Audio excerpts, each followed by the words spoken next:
వి gold trusted gold buyers తాకట్టులో ఉన్న బంగారాన్ని విడిపించి ఈ రోజు ఉన్న మార్కెట్ ధరకే కొనబడును. మరిన్ని వివరాలకు సంప్రదించండి 7771077720. అందరికీ కూడా నవరాత్రి ఉత్సవాల ప్రారంభం యొక్క శుభాకాంక్షలు. ఈరోజు నేను వరంగల్ వెస్ట్ ఎమ్మెల్యే నాయన్ రాజేందర్ రెడ్డి గారు ఇక్కడ మన వెయ్యి స్తంభాల గుడిలో దేవి గారిని ప్రతిష్ఠించి పూజలు నిర్వహించడం జరిగింది. ఈ రోజు నుంచి కూడా భక్తులు వరంగల్ జిల్లాలో కాకుండా ఇతర జిల్లాల నుండి కూడా వచ్చి ఇక్కడ అమ్మవారిని దర్శించుకోవాలని మీకు అన్ని రకాల సౌకర్యాలు కూడా ఏర్పాటు చేయడం జరిగింది. ప్రజలకు ఇబ్బంది కలగొద్దని బయట ఏర్పాట్లు కూడా చేసినాము ఇక్కడ విగ్రహాన్ని.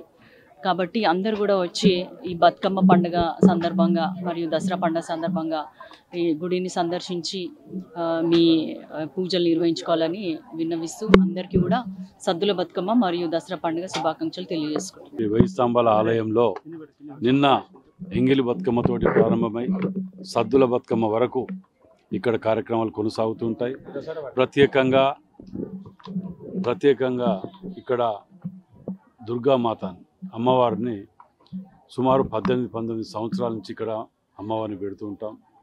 మరి విదేశాల నుంచి కూడా వచ్చినటువంటి భక్తులు ఇక్కడ అమ్మవారు నవరాత్రులు ఇక్కడ నిలిపినప్పుడు సంస్కృత కార్యక్రమాలు ఎన్నో జరుగుతుంటాయి. మరి అలా అలంకరణలతోటి ముఖ్యమంత్రి రేవంత్ రెడ్డి గారు ఉచితంగా కూడా మండపాలకు కరెంటు ఇవ్వటం, అన్ని వసతులు కల్పించటం అటువంటిది నిజంగా కూడా ప్రత్యేకంగా ముఖ్యమంత్రి గారికి ధన్యవాదాలు తెలియజేస్తున్నాం. మరి ఇందులో ప్రత్యేకంగా ఏంటంటే ప్రతి సంవత్సరం వెయ్యి స్తంభాల గుడిలో అమ్మవారిని దసరా రోజు నిమజ్జనానికి తీసుకువెళ్ళేది. కానీ ఈసారి నిమజ్జనం తర్వాత 3వ తారీఖు అమ్మవారి నిమజ్జనం చేయాలని అనుకుంటున్నాం. దీనికి భక్తులందరూ కూడా ఈ 9 రోజులు సంస్కృత కార్యక్రమాలు చాలా ఘనంగా నిర్వహించబోతున్నాం. కాబట్టి అందరూ కూడా భక్తులు రావాలని కోరుతున్నాం. తెలుగులో ఫాస్టెస్ట్ న్యూస్ ఇప్పుడు కొత్త అవతారంలో 5 సెకండ్లోనే పూర్తి వార్తా సమాచారం మీ చేతిలో. సోషల్ మీడియా ట్రెండ్స్ మీ కళ్ళ ముందుకే live TV and voice search ఆప్షన్స్తో ఇప్పుడే డౌన్లోడ్ చేయండి. యాప్ లింక్ డిస్క్రిప్షన్లో ఉంది.